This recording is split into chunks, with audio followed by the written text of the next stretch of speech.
মাননীয় স্পিকার, এই সংসদের বাইরে আমার মতো অসংখ্য 25 বছর বয়সী সদ্য গ্রাজুয়েট সার্টিফিকেট হাতে নিয়ে ঘুরে বেড়াচ্ছে চাকরির আশায়।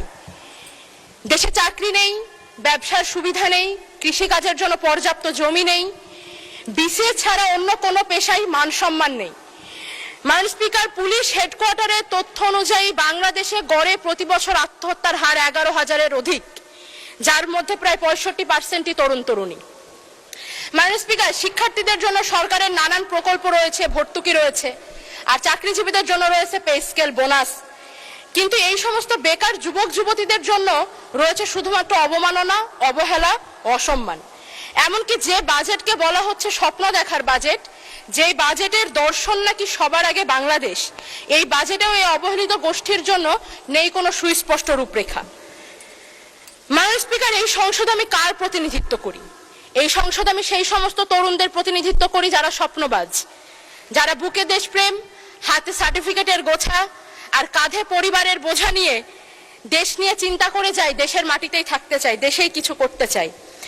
মাননীয় স্পিকার, এই দেশ তাদেরকে কোনো সামাজিক অর্থনৈতিক নিরাপত্তা দিতে পারে না। তাদের নাগরিক হিসেবে আত্মসম্মান রক্ষায় কোনো ব্যবস্থা নেই, কোনো প্রস্তাবনা নেই। মাননীয় স্পিকার, আজ জাতীয় সংসদে বাংলাদেশের প্রধানমন্ত্রী উপস্থিত নেই। আমি শিক্ষিত বেকার তরুণদের প্রতিনিধি হিসেবে আপনার মাধ্যমে মাননীয় প্রধানমন্ত্রীকে অনুরোধ জানাতে চাই, আলোচনা সমালোচনার বাইরেও সত্যি সত্যি কাজে লাগবে এরকম কিছু নিয়ে আসুন। এই বিপুল কর্মক্ষমতাকে কাজে লাগানোর জন্য আমি কিছু প্রস্তাবনা রাখতে চাই।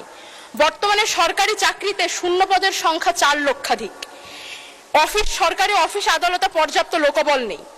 এই ক্ষেত্রে স্থায়ী জনবল নিয়োগের আগ পর্যন্ত চুক্তিভিত্তিক অসচ্ছল ও মেধাবী শিক্ষার্থীদেরকে অগ্রাধিকার ভিত্তিতে পার্ট টাইম কাজের সুবিধা করে দেওয়া যেতে পারে। এটি যেমন তাদের অভিজ্ঞতাকে সমৃদ্ধ করবে, তেমন তাদের সামাজিক ও অর্থনৈতিক নিরাপত্তা দেবে। আবার সরকারও লোকবল সংকট থেকে মুক্তি পাবে।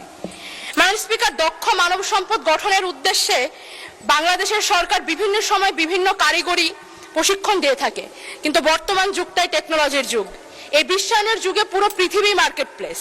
যুগের সাথে তাল মিলাতে শিক্ষিত তরুণদের জন্য অন্যান্য কারিগরি প্রশিক্ষণের পাশাপাশি সরকারের উচিত সরকারি ইনভেস্টমেন্টে ফ্রিল্যান্সিং ট্রেনিং এর উপরে গুরুত্ব আরোপ করা।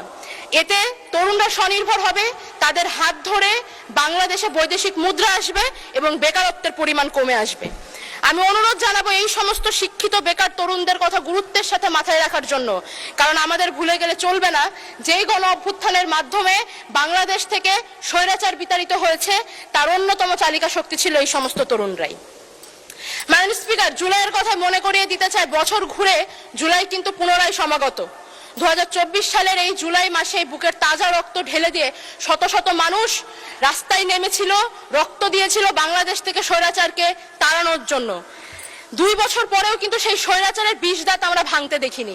এখনো তাদের সন্ত্রাস চারিদিকে জারি রয়েছে, এখনো তারা জোর গলায় হুমকি দেয়।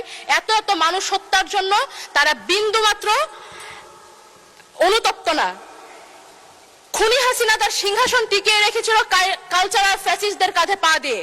মাননীয় স্পিকার, এই সমস্ত কালচারাল ফ্যাসিস্টদের মোকাবেলা করার জন্য আমাদেরকে নিজস্ব দেশীয় কালচার এবং ইতিহাস ঐতিহ্যকে রক্ষা করতে হবে।